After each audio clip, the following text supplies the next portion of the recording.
Vince, get up here.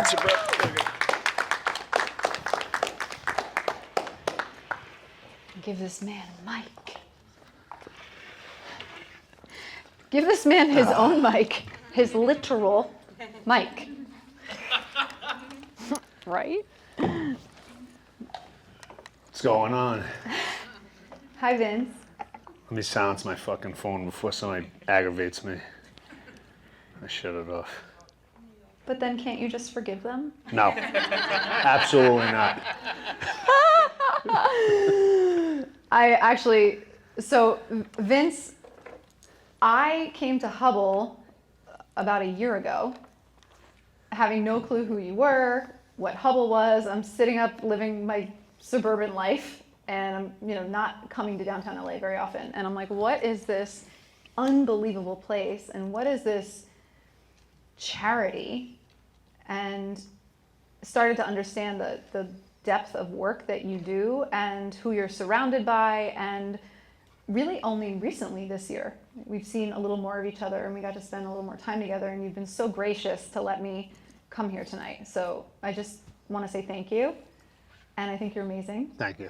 And other than what I read in the bio, do you want to say anything else before we try to dive into this very interesting topic of forgiveness? No, I usually start the bio. Every time I start talking, I say, my name is Vince Ricci. I'm Italian-American from the Bronx, New York, because I feel like that kind of paints an exact picture of who I am. Maybe not exactly who I am, because I'm fucking crazy and do a lot of other things.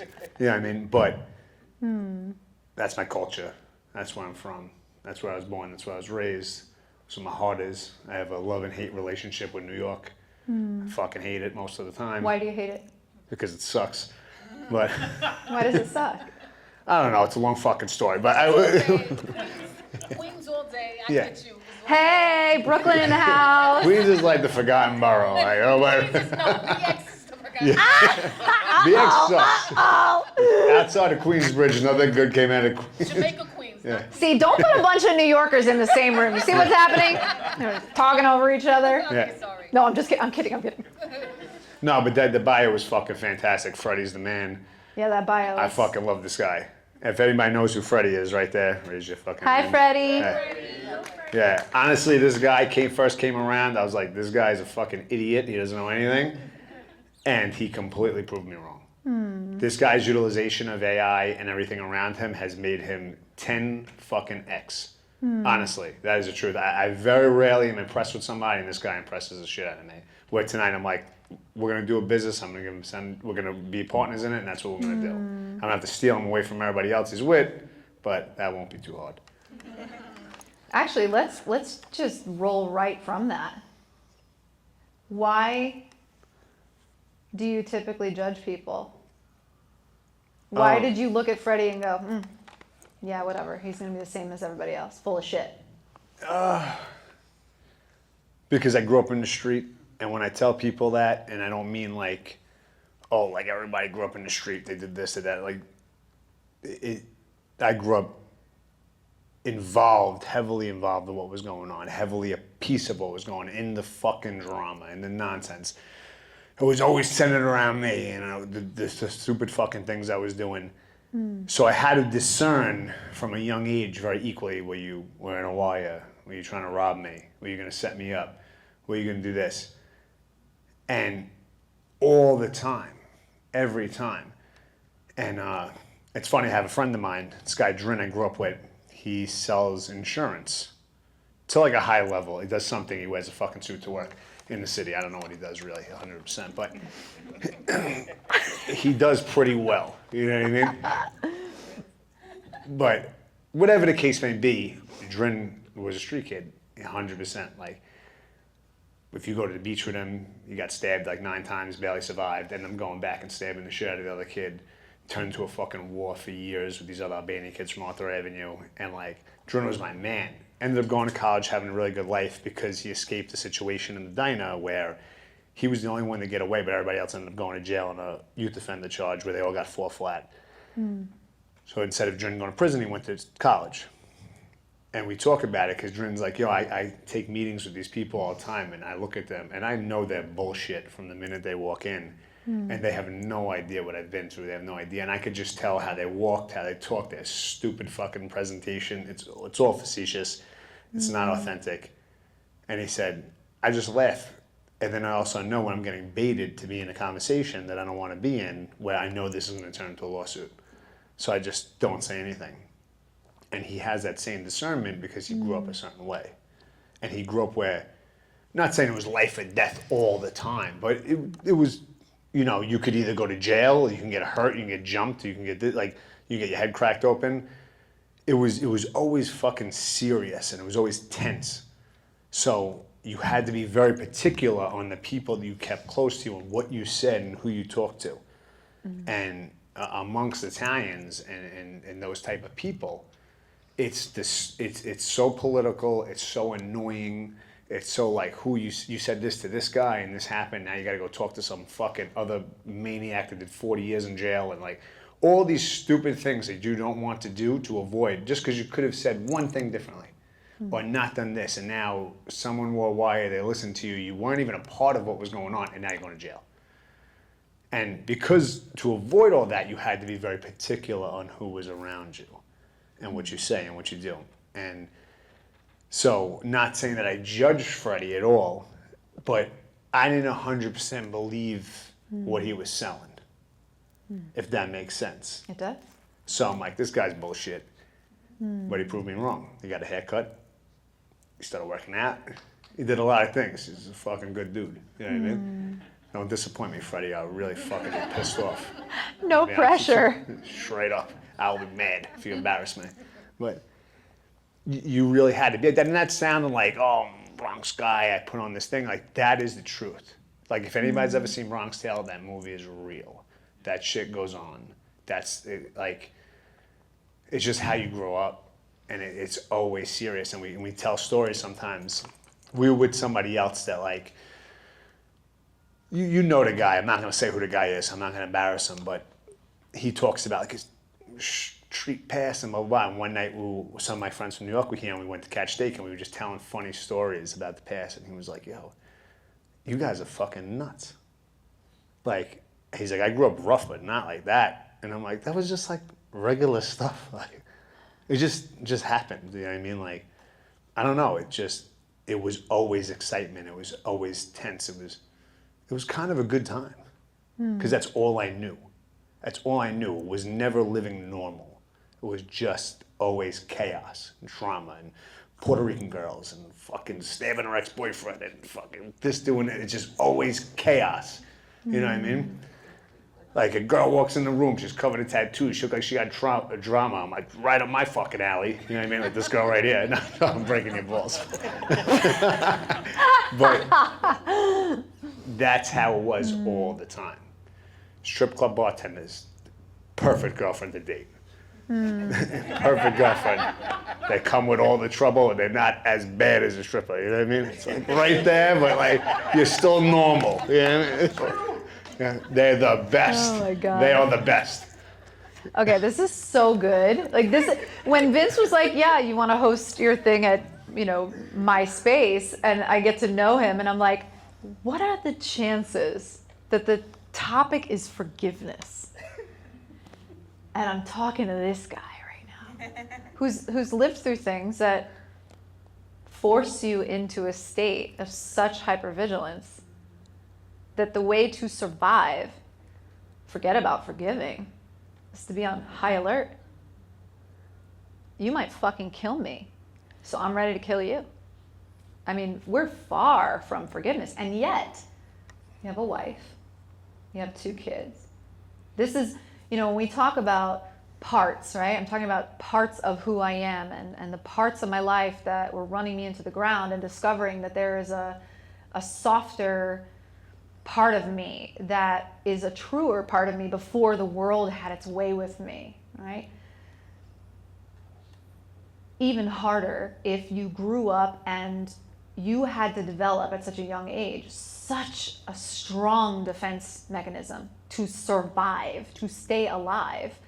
How much of that is a part of who you are versus who you are and who you identify to be today. And then based on how you answer that, how are you able to show up as a father and a husband? Because that requires such exquisite vulnerability. I mean, parenting is the greatest surrender experiment of our lives.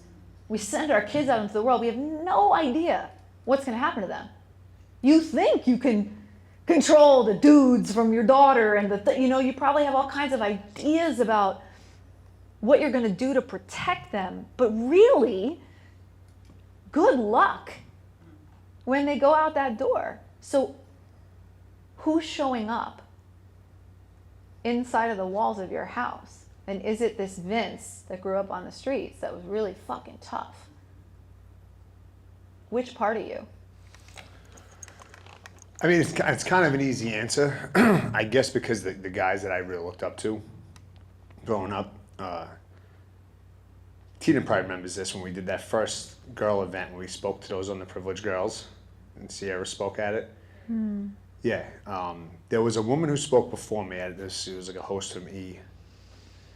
And she spoke about 𝐬𝐫𝐫 and looking up to 𝐬𝐫𝐫 and how 𝐬𝐫𝐫 plays him a lot. Now I do listen to things that 𝐬𝐫𝐫 talks about, his tenacity, his dedication, his competitive nature. I looked up to gangsters. I looked up to killers, you know what I mean? Because that was real. I remember vividly being at 𝐬𝐮𝐬𝐫𝐞. It's like an Italian thing where you build this fucking statue in Harlem and you carry it. And it's all street guys. It's all different families and different, it's very political. Not like politics like the government, like different type of politics. And there was a guy that came there, and I remember my boy saying, oh yeah, that's so-and-so. I think he just did 14 years. His sister's boyfriend smacked her, and he went there tonight and killed him and his friend, and ended up getting 14 years flat. Well, he got like 18, did 14, and I was like, oh, solid dude. Like, he's just a straight, did it right in front of people, walked in front of his house, smoked the both of them. And I was like, he's just somebody not to be messed with. And he had a certain look, a certain, just a way about him. Then he was eventually associated with other people and did his thing, you know what I mean? But these guys that I looked up to were also the sweetest guys. And a lot of these guys were in the program. And since my father was in the program, I would see these guys at NA meetings. And my father's home group was a Thursday night meeting on Morris Park Avenue in the Bronx.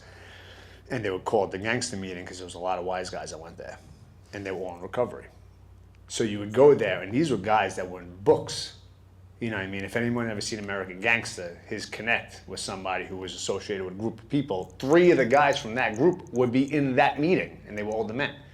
And they would hug and kiss you, and they were so loving, but they were, one of those guys got killed like 7 years ago, and they put in a newspaper that he was a suspect in 70 homicides. These were murderers, but they were sweethearts. So there was this sick way I looked up to them in a way, because they were capable of such extreme things, but also so sweet and loving to women. And they would teach you how to never disrespect your wife and never disrespect your girlfriend. You could cheat all over them, but you can't do it in public. And you can't do other things, which was nuts, because it was like the craziest way you could teach somebody, you know what I mean? But it was about being a man, and you don't leave your wife, and you go home every day, and you take care of your family. And the guy that your kids know is never the guy who has to exist in the street because you did that based on survival. Like a lion,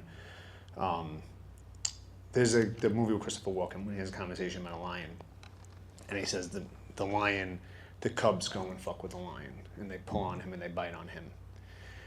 And then the lioness comes and she fucks with him. She starts teasing him and smacking him and scratching him. He doesn't do anything. And then the jackals come and they start to get closer and closer. And then when they attempt to fuck with him, he gets up and he fucks everything up and he kills everybody because he's got to show everybody who the lion is. You don't need to do that at home. I don't need to go home and show my daughters that daddy's a fucking maniac. You know what I mean? I don't need to do that. I need to show them that they're loved. But I do sit my daughter down if she gets upset about things. And she's only 2.5, and I say, Daddy will kill everybody in the whole world for you. And Daddy will burn everything down. And people may not agree with that, with how I say it, but that's what my father told me. And my father was in and out of prison my whole life, and definitely was not around, and he was victim of addiction. But I knew that this guy, no matter what, would do whatever the fuck it took to protect me. He was rock and roll for me no matter what. He didn't flinch. He never had that like self-preservation, that he would more be concerned with himself over me. And my dad wasn't a big guy. He was 5'8". He was a little dude.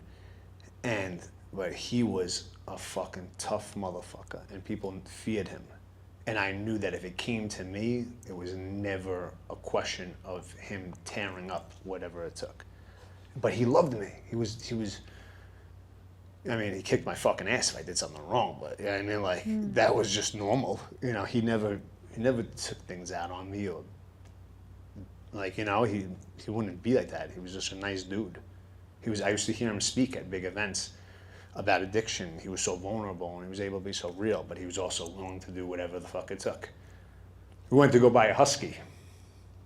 I was about 6, and we went to I forget what part of fucking Brooklyn we were in, but we were in some fucked up neighborhood in Brooklyn, and we were walking into the projects, and she would be able to tell you, New York is very, not segregated, I don't know how to say the word, but. All about the borough. Yeah, and this is a whole nother neighborhood. There's people outside, this and that. My father reaches on that thing, he puts a gun in his waist, he grabbed my hand, he said, come on. And I'm like, it's midnight. What the fuck are we going to get this dog now for? Like, what the fuck are we doing? But he was getting high, and that was normal. And that type of behavior was normal. That wasn't a crazy story, but I just knew I was good no matter what. Because he was going to take care of me, Is that what love means to you? Yeah, 100%. Because there's a lot of women walking around these streets that will never know what it feels like to be with a man who will do whatever it took to protect you. And there's a lot of kids walking around these streets that will never know what it's like to have a fucking mother or father where they lay their life down 100% to protect you. That situation at my house happened, and people asked me, like, do you have residual effects? I said, no, because I made a decision on the spot. I knew I was 100% going to get killed, but that outcome was 1,000,000% better than letting them in my house, because if I did, and they pistol with my wife, and they did whatever it took, or whatever the fucking case may be, anything could happen. How would I face her going forward? It would be weeks before she found me hanging in the garage. You know what I mean? Because I want to be able to live with myself. I want to be worth it. You know what I mean? I'd rather die like a fucking man and then live the rest of my life knowing I'm a punk. And I let these people walk all over us, and I made now my wife feel vulnerable. Now she walks around knowing no matter what, Vince is going to do whatever the fuck it takes. He's going to do what he says he's going to do. I don't want trouble. I don't go anywhere for trouble. I don't go to strip clubs anymore because I don't want no trouble. You know what I mean? I don't go places where I'm going to have trouble. What? But you know what happens fucking late at night. You know what I mean? Sure do. Yeah, shit happens. But if push comes to shove, I'm going to do exactly what the fuck I said I'm going to do. And that's because I do it for the people I love. Have you forgiven the people who tried to kill you? Oh, yeah, that fucking kid. I mean, I forgave him, right? I didn't have to forgive him. He's doing what he knows to do. Like, they try to, like, have an issue afterwards, like, with people trying to extort me, and I said, listen, like, I ain't paying nobody. We can run it back if you want, but I'll give you my word. If the kid does get arrested, I won't show up to court. I wasn't planning on showing up to court. Whether or not he goes to jail, what happens to him is not, he's a product of his environment. He knows what he knows, I've been arrested for robberies. I've been arrested for burglaries. Like, it just becomes a thing that you do. And he's not robbing me. He just sees an opportunity because that's all he knows. Think about it. Put it this way. If the score was big enough and you brought it to me, I might hear the plan. You know what I mean? Like, and I'm fucking a very normal guy. So if this kid's given an opportunity, he's going to take it because that's all he knows. It's not me that he's after. It's the opportunity to climb, to do something. So I don't take it personal. You know what I mean? And then I fired at him. He fired at me. Fucking, we fired back and forth 17 times, and he got shot. I didn't. So what do I need to forgive him for? You know what I mean? Like, he lost. I won. You know? He's alive. He should be lucky to be alive. If he's upset, so be it. I'm not upset, you know. Is there anything you haven't forgiven yourself for? I don't know. Fucking 9 million things. Decisions Like? I make. Last night I waited outside someone's house for an hour to beat the shit out of him over money he owes me. I Really? forgive I fucking am annoyed that I did that. Yeah. I don't even know why I told you guys that story, but yes, I thought about it today. I said, what the fuck was I doing? You know what I mean? Wait. Let's say that. Rewind. What exactly happened last night? This is great. This is real-time shit, you guys. Some fucking jerk off Okay. that came. So I own Hubble Studios. I'm the Hubble Studios, Hubble agency, owns a couple of different types of brands, a clothing brand, a type of brand. One of them is a cannabis brand. I still have to do business development for that company. So I have to deal with a bunch of people, and then I funnel them into our distribution. So I meet this kid after the shooting. He was involved in some other stupid situation too, and I think he's kind of tough. He's a clown. But I meet him out at 𝐃𝐨𝐧'𝐭. He pays for my dinner, and then I'm like, oh, blah, blah, blah, whatever. And he's like, oh, let's try to do business. I bring him down, and somehow he ends up borrowing money from me, like 10 grand. I don't even know why I said yes. And then the kid started ignoring me, this and that. And finally I was like, bro, I'm just going to fucking beat the shit out of you when I see you. Like, I don't even want the money back. And push came to shove. Somehow we ended up making a deal. He was going to pay me interest on it. Then he said he's going to meet me. Then he didn't. Then he was like kind of like clowning me on the phone. So I was like, you know what, bro? Like, I'll just see you tonight. And I was on my way over there. And my other buddy, who was also a boxer that I spar once in a while, calls me randomly. He's like, what are you doing? So I'm going to go wait outside this 𝐾𝐨𝐧'𝐭's building. And he's like, oh, wait for me. Pick me up. So we both go over there, and we just took a walk back and forth on the block for like an hour and a half. And then somebody else called me. He's like, come pick up the money. He was like, somewhere else. And then the guy just laid it down just to squash the whole beef. And then I'm like, yo, what am I doing? I got home. What am I doing? I'm 39 years old. What were you doing? I don't know. I don't even know why I went there to do it. Probably because I went around kicking the fucking shit out of him, but... You don't know why you went there? Yeah, because 100%, I don't care what anybody says, when someone crosses you, and I had a conversation with my cousin on the phone today about this, about a problem he had recently, and he was like, bro, I didn't even want to do it because I didn't want to take all the shit inside of me right now from my divorce and everything. I'm going to take it out on this guy. And he's 100% going to the hospital, and he has no idea. I'm going to just channel everything into him. I'll tell you guys a story. Tina remembers Sloppy.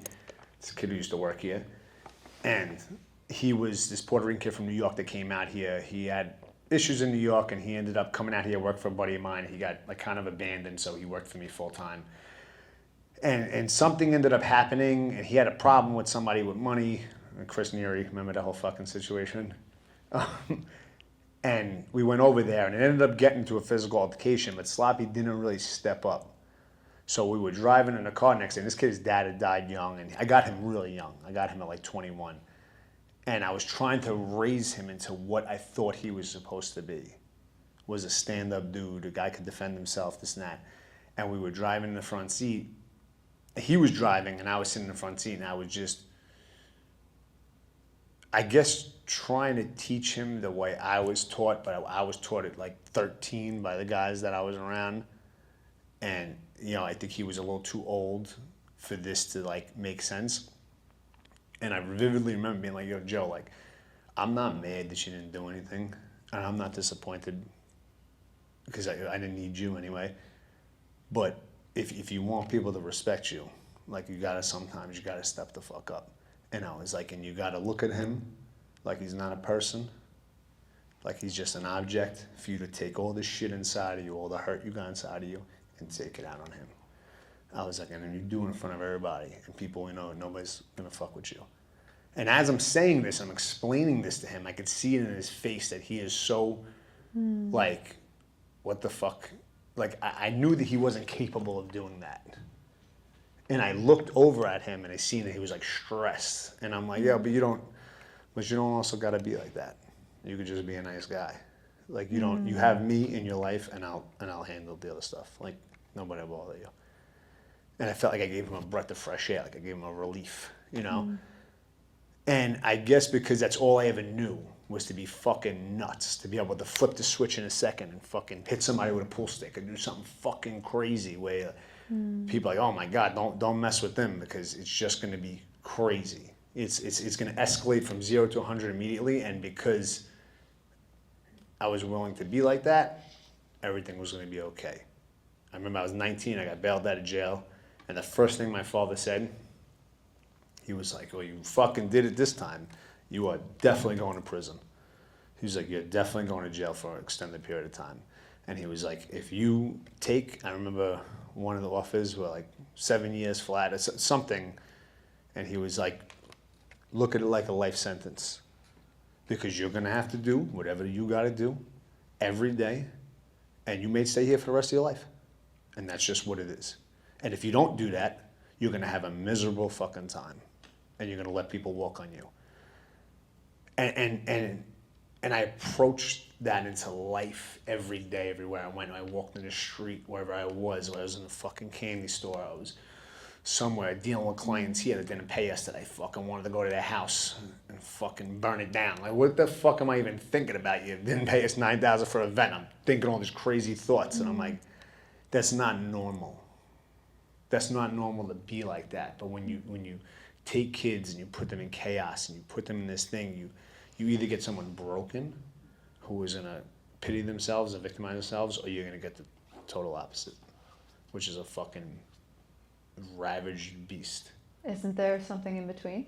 I have no idea because I'm only me. Yeah. I'm going to invite you into that possibility that there is something in between. Yeah, 100%. Face down in Yeah. your trauma and in such a state of survival and protection that you will bypass any of those softer parts of yourself because you're going to do whatever the fuck you need to do to survive, right? And so if I feel like part of your ethos is, you know, this notion of radical responsibility, right? You seem like a guy who's like, fuck no, I'm not going to be a victim of my circumstances, right? And so you swung the other way. If we go back to what started this part of the conversation, which was last night and this incident, you said one thing and then you moved away from it really quickly. You said, I don't even know why I fucking gave him the money. Let's just press pause for a second. That's what you're fucking angry at. Well, also his fucking attitude, which I would love to break Okay, his jaw. yes, Yeah, I mean, the way he talks is sure. crazy. Yes, okay, but for days and days we can say what a piece of shit he was, Yeah. and I believe it. I fucking believe it. He's probably a piece of shit. But also, have you acknowledged the part of you that was like, because look, you tried to trust somebody. You tried not to be a product of your youth and your environment. You tried to trust somebody and they fucking crossed you again. See, Vince, Well, you shouldn't have done it. You know, right? I thought about that, and I went through that, but just like Hubble, we gotta extend terms to certain people. I asked her about Morphe today. They owed us 50-something thousand, the makeup company, and we still work with them. And I said, just come back, we'll figure it out. So we both go over there, and we just took a walk back and forth on the block for like an hour and a half. And then somebody else called me. He's like, come pick up the money. He's like, somewhere else. And then the guy just laid it down just to squash the whole beef. And then I'm like, yo, what am I doing? I got home. What am I doing? I'm 39 years old. What were you doing? I don't know. I don't even know why I went there to do it. Probably because I went around kicking the fucking shit out of him. But You don't know why you went there? yeah, because 100%, I don't care what anybody says, when someone crosses you, and I had a conversation with my cousin on the phone today about this, about a problem he had recently, and he was like, bro, I didn't even want to do it because I didn't want to take all the shit inside of me right now from my divorce and everything. I'm going to take it out on this guy, and he's 100% going to the hospital, and he has no idea. I'm going to just channel everything into him. I'll tell you guys a story. Tina remembers Sloppy. It's a kid who used to work here. And he was this Puerto Rican kid from New York that came out here. He had issues in New York, and he ended up coming out here to work for a buddy of mine. He got like kind of abandoned, so he worked for me full time. And something ended up happening, and he had a problem with somebody with money. Chris Neary, remember that whole fucking situation? And we went over there, and it ended up getting to a physical altercation, but Sloppy didn't really step up. So we were driving in a car next day, and this kid's dad had died young, and I got him really young. I got him at like 21. And I was trying to raise him into what I thought he was supposed to be. Was a stand-up dude, a guy could defend himself, this and that. And we were driving in the front seat. He was driving, and I was sitting in the front seat, and I was just, I guess, trying to teach him the way I was taught, but I was taught at like 13 by the guys that I was around. And, you know, I think he was a little too old for this to like make sense. And I vividly remember being like, yo, Joe, like, I'm not mad that you didn't do anything, and I'm not disappointed because I didn't need you anyway. But if you want people to respect you, like, you gotta sometimes, you gotta step the fuck up. And I was like, and you gotta look at him like he's not a person, like he's just an object for you to take all the shit inside of you, all the hurt you got inside of you, and take it out on him. I was like, and then you do it in front of everybody, and people, you know, nobody's gonna fuck with you. And as I'm saying this, I'm explaining this to him, I could see it in his face that he is so, like, what the fuck? Like, I knew that he wasn't capable of doing that. And I looked over at him, and I seen that he was, like, stressed. And I'm like, yeah, but you don't also gotta be like that. You could just be a nice guy.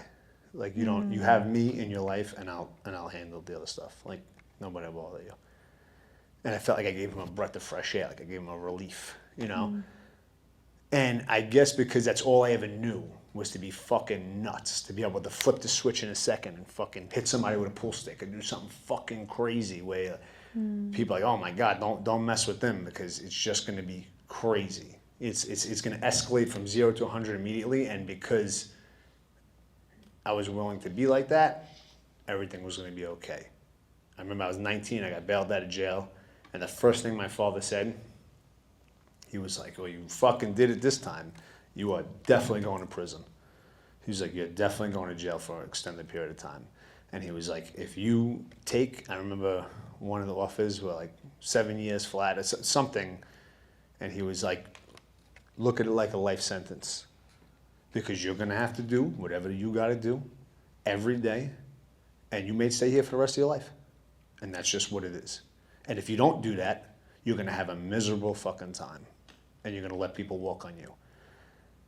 And I approached that into life every day, everywhere I went. I walked in the street, wherever I was in a fucking candy store, I was somewhere dealing with clients here that didn't pay us, that I fucking wanted to go to their house and fucking burn it down. Like, what the fuck am I even thinking about? You didn't pay us $9,000 for an event. I'm thinking all these crazy thoughts, and I'm like, that's not normal.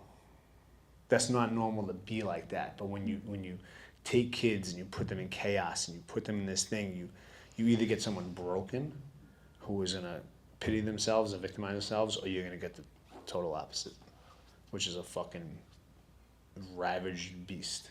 Isn't there something in between? I have no idea because I'm only me. Yeah. I'm going to invite you into that possibility that there is something in between. Yeah, 100%. Face down in your trauma and in such a state of survival and protection that you will bypass any of those softer parts of yourself because you're going to do whatever the fuck you need to do to survive, right? And so if I feel like part of your ethos is, you know, this notion of radical responsibility, right? You seem like a guy who's like, fuck no, I'm not going to be a victim of my circumstances, right? And so you swung the other way. If we go back to what started this part of the conversation, which was last night and this incident, you said one thing and then you moved away from it really quickly. You said, I don't even know why I fucking gave him the money. Let's just press pause for a second. That's what you're fucking angry at. Well, also his fucking attitude, which I would love to break his jaw. Yes, Yeah, I mean, the way he sure. talks is crazy. Yes, okay, but for days and days we can say what a piece of shit he was, and I believe it. I fucking believe it. He's probably a piece of shit. But also, have you acknowledged the part of you that was like, because look, you tried to trust somebody. you tried not to be a product of your youth and your environment. You tried to trust somebody and they fucking crossed you again. See, Vince, Well, you shouldn't have done it. You know, right? I thought about that, and I went through that. But just like Hubble, we gotta extend terms to certain people. I asked her about Morphe today. They owed us 50-something thousand, the makeup company, and we still work with them. And I said, just come back, we'll figure it out. You know what I mean? And in business, I can't just be like, oh, this guy didn't give it to me, so I can't fucking do nothing for nobody else anymore. I gotta give terms to people. I gotta do things. And I told Roy, because my partner didn't want to do it, and I'm like, bro, the kid does a lot. He needs to borrow it. Let him borrow it, and then we'll figure out. Maybe it's an investment into. It was an opportunity to either give him an investment into him, where he'll be loyal to us and work with our company going forward consistently, or he'll fuck us and I'll fucking smack the shit out of him when I see him. Like, who cares? Like that's just as much fun. Like it's either way. But I don't get down on myself because I made a decisive decision by giving him the money. It wasn't enough money to really break the bank. His attitude is what pissed me off. Like it wasn't like I gave him 100,000 and now I'm really pissed off about it. You know what I mean?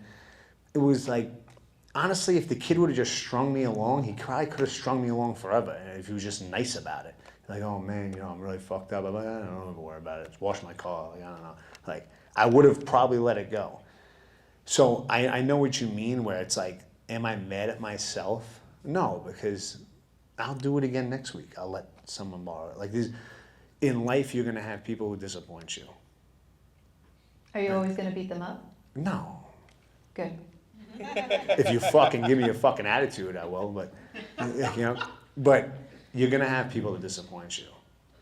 You're going to have women that cheat on you. Does that mean don't date a woman? So you're going to go date guys? If you're a dude, you know what I mean? Like you're going to have to do it again and again. Like you date a girl from a strip club that's a bartender and she screws you.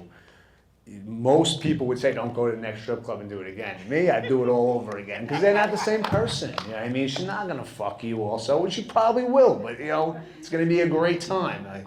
But it is the truth. Like, you can't I'm not going to get down on myself every time I make a decision.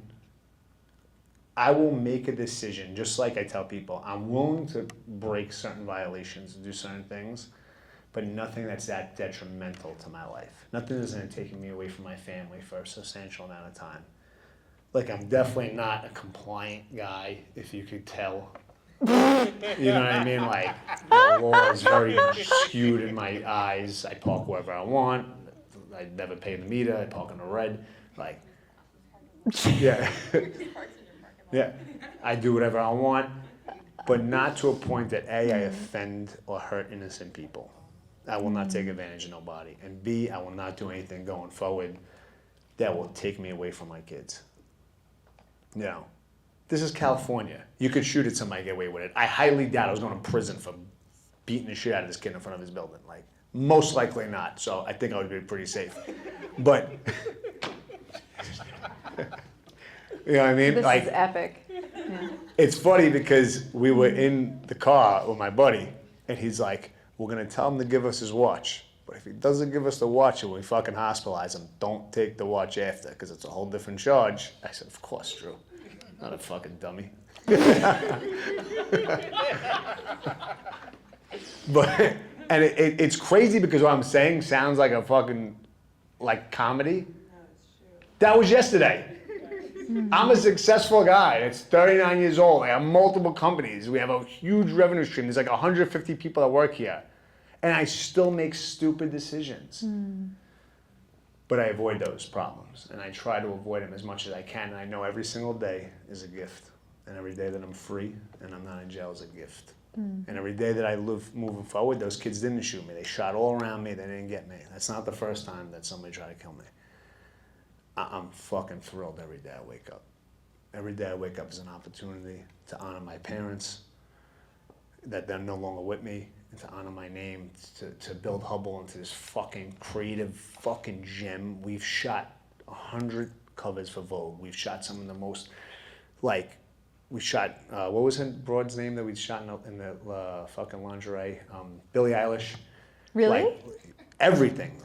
Like we've shot such epic things. Cardi B wore a Hubble bomber on a Vogue interview. When she canceled her Instagram beef with Beyonce, she was wearing a Hubble sweater. Like we've had every single A-list celebrity wear Hubble clothes. Like we've done such cool, creative shit. Like this is where the magic happens. Like we've done such, and every single day we get to come in and create is like a fucking new opportunity. But that chaos that my life is what creates this glorious fucking thing, this creative thing of why so many people want to work with us. Not because I'm fucking waiting outside somebody's building. Definitely not telling them that. But because I have passion. Because I want it all. I want to do the best. I don't want money.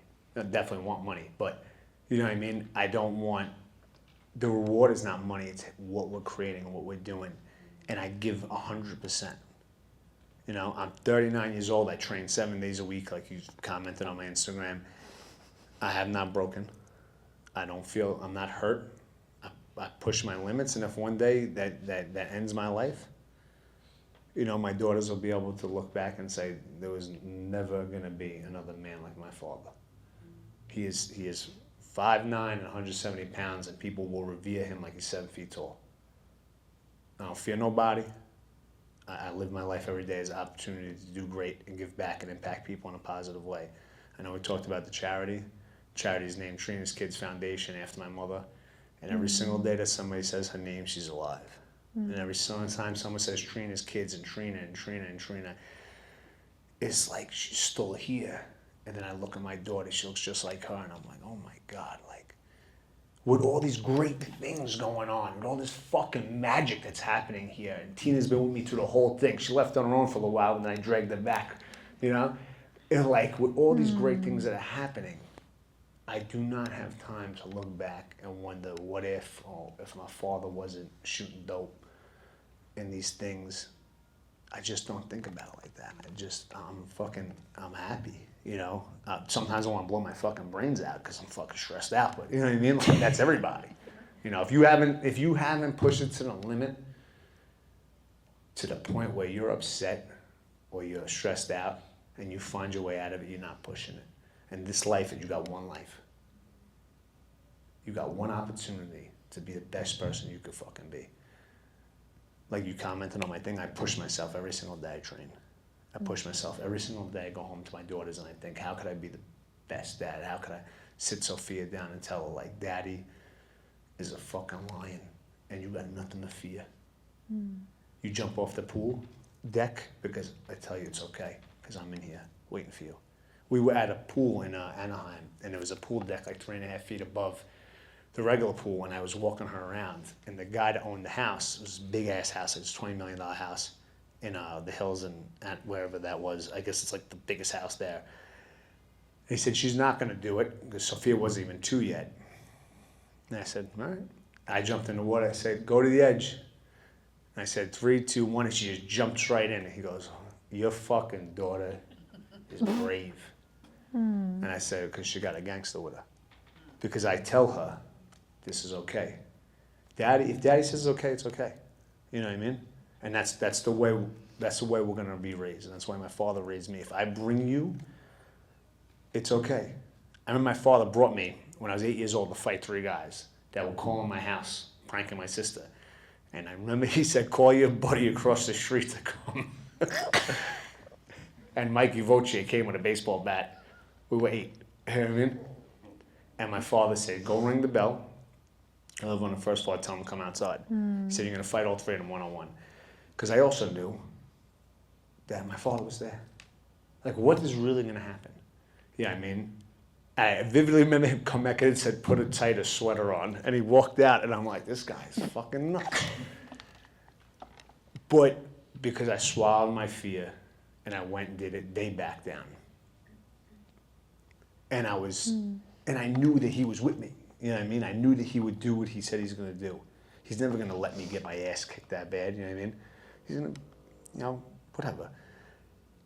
But he backed me up, and when you instill courage in somebody, you say, I'm gonna take care of it, that they're willing to push limits further, and they're willing to do things further. And I know this is about forgiveness, and you know, my father wasn't the best, but he did the best he could. And I don't even got to think about forgiving him because it's just natural. I loved him, and I have his name, and my son will have his name. That's going to be born in January. Woohoo! Yeah. Yeah! Which I'm fucking thrilled about. Oh my God. I'm fucking so relieved. So fucking relieved I don't have 3 daughters. No, I love my daughters, don't get me wrong, but I definitely wanted a son.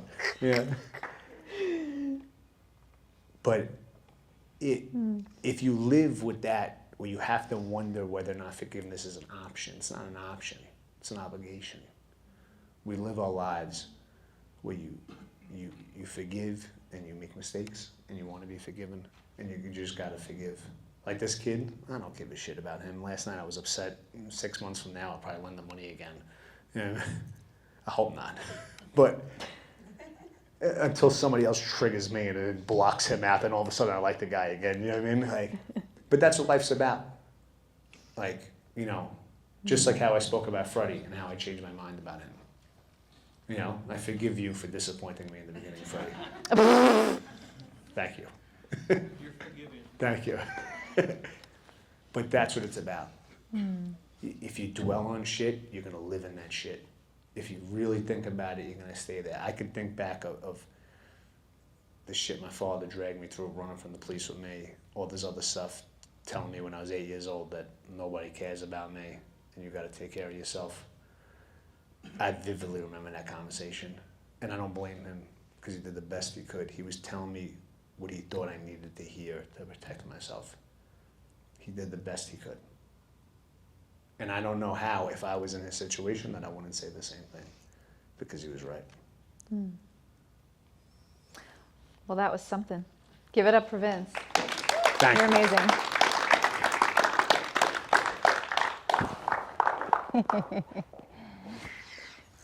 Thanks for